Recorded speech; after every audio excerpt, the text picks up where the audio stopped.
Hello everyone, class 9th NCERT Maths, exercise 3.1, question number first. How will you describe the position of a table lamp on your study table to another person?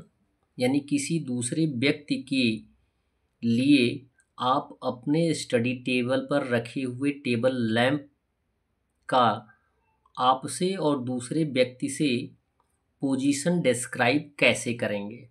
अब suppose मान लीजिए कि ये आपका study table है और यहाँ पे रखा है टेबल लैंप। आप यानी फ्रंट में है, आपका चेयर यहाँ है और जो व्यक्ति है वो लेफ़्ट साइड में बैठा है। तो जो व्यक्ति बैठा है उससे टेबल लैंप की दूरी जो है 2 फीट की है और जैसे हॉरिजॉन्टल की बात की गई है।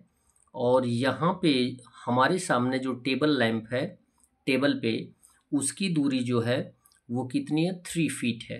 बात समझ में आ गई। ये हम फ्रंट टाइप यानी सामने मुंह करके बैठे हुए हैं और व्यक्ति जो है लेफ़्ट साइड है, टेबल की तरफ फेस करके बैठा है। तो जहाँ भी वह बैठा है उससे टेबल लैंप की दूरी कितनी है, 2 फीट। और मैं जहाँ बैठा हूँ उससे टेबल लैंप की दूरी जो है वर्टिकली जो है वो 3 फीट है।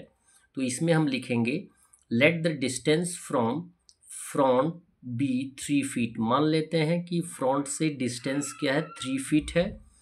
And distance from left to 2 feet है। और लेफ्ट से डिस्टेंस कितना है, टेबल के किनारे से, एज की बात करिएगा, टेबल के किनारे से लेफ्ट से 2 फीट है। ठीक है, लिखेंगे so the position of table lamp is 2 feet from left horizontally. ये हॉरिजॉन्टल टर्म में आता है और ये वर्टिकल टर्म में आता है, यानी लेफ्ट में जो है वो 2 फीट की दूरी है हॉरिजॉन्टली। इसको हॉरिजॉन्टली भी लिख सकते हैं इज।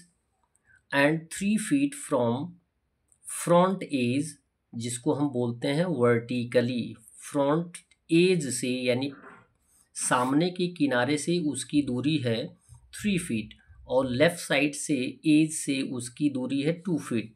तो इसको हम कोऑर्डिनेटिव तरीके से कोऑर्डिनेटिकली यूज कर सकते हैं। लिखेंगे we can write the coordinate. पहले तो हम किसको लिखेंगे, हॉरिजॉन्टली लिखेंगे यानी लेफ्ट साइड से, और उसके बाद वर्टिकली लिखेंगे। तो लेफ्ट साइड से क्या है, 2 है और वर्टिकली क्या है, 3 है। इसका हो जाएगा coordinate 2 and 3। That's all. Video को लाइक करें और चैनल को अवश्य सब्सक्राइब करें। धन्यवाद।